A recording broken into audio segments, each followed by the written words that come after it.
Yo, what is up guys? Ryan here again, and today we're going to be talking a little bit more about the recording settings in OBS.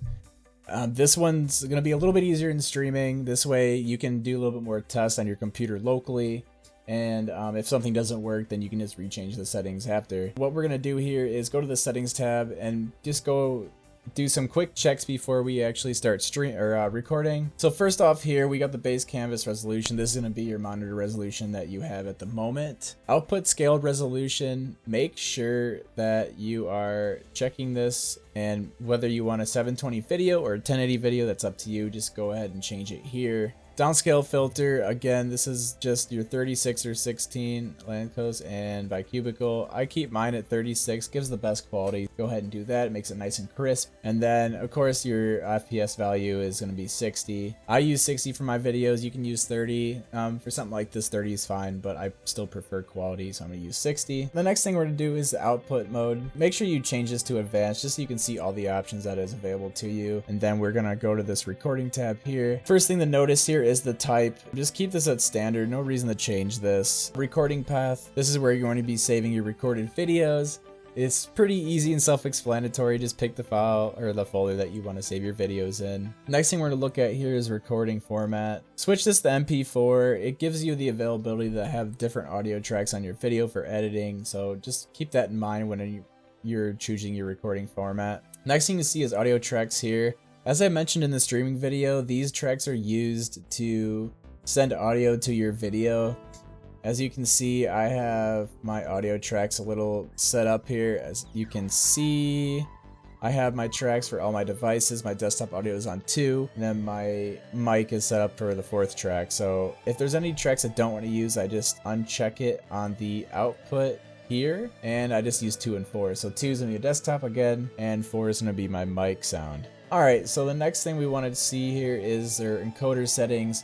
We can start off with ×264. I'm going to give you some good settings to use for recording. Alright, so the first thing we're going to take a look at is the CBR option for ×264. The good bitrate to start off with is 40,000 kilobytes per second. That's going to be a really good quality for you to use. No reason to change that. You can change it to 60 kilobytes per second. You can change it to 100 kilobytes per second. But a good starting point is 40,000 kilobytes per second, and you're not going to lose too much quality. It's going to look really nice. Keyframe interval, you're going to keep this at 2. CPU usage preset, you can just choose very fast for now. It's going to give you pretty median quality. If your CPU is really nice, you have a nice i7 or maybe an i5 and you're only dedicating it for recording, or maybe even fast, you can just really depending on how good your CPU is, just mess with these settings. If you want it a little bit slower, the slower the CPU preset, the better your quality is going to be. So go ahead, choose very fast for normal. If you want to raise it up, just go faster. Profile, keep this at high. Tune setting, don't change this, keep it at none, it's okay. Alright, so we just kind of went over the CBR options here. The next thing I want to show you guys is the CRF and the VBR. So VBR is quite similar to CBR, except you're gonna have a bit right here. It's gonna be the same. Custom buffer size gonna be there. The other thing is like the quality factor. CRF is gonna have a quality of 1, keyframe interval 2.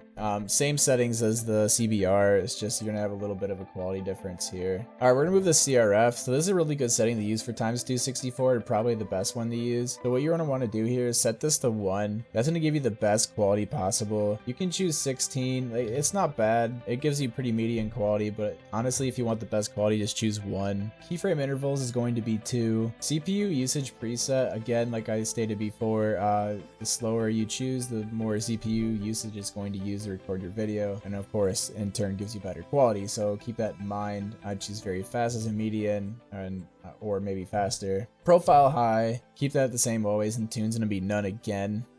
So that's pretty much it for the ×264 options. The next thing I want to show you guys is the new NVENC encoder here. This is really more geared towards your NVIDIA graphics cards, or the newer ones that are able to let you encode off the card. So here we're going to talk about just one specific one here, and I want to use VBR for recording. This one's really good because it allows you to have a target bit rate, which is going to be the 40,000 once again, and then a max bit rate of 60,000. This way it'll adjust in the quality to where it needs to for this max bit rate, and it'll stop it so it doesn't. But again, the file size might be a little bit bigger just because you have this max bit rate. Again, keyframe interval is going to be at 2. Preset, set this at max quality, and again, you want the best quality you can get for your recording, so just go ahead and do max quality again if you need to change that. And again, profile high. Look ahead, I don't check this. I don't feel like I really need to check this. It's really just, I think it's better for slower videos as this one. If you have a high motion video, I would use look ahead because it tries to predict where your frames are going to be, and that's just not good news for a high motion video. Psychovisual tuning, this is just going to optimize the way your computer is using the bitrate for encoding. So again,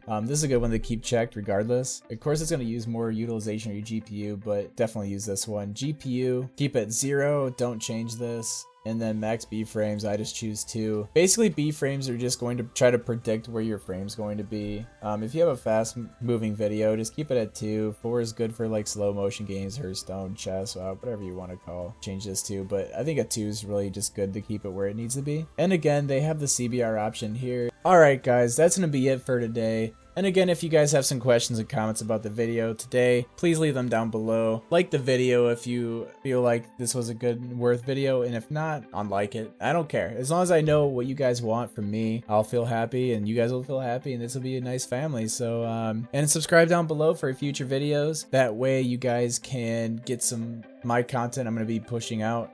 And let me know if there's anything I need to fix or adjust on this video, because there's a lot of things that I'm still learning, and I know that you're learning too. And if you have a question, I'll go ahead and try to answer it for you the best I can. That way it makes it a little bit easier when you guys set up a stream. Alright guys, that's going to be it for today. Thank you. Again, peace.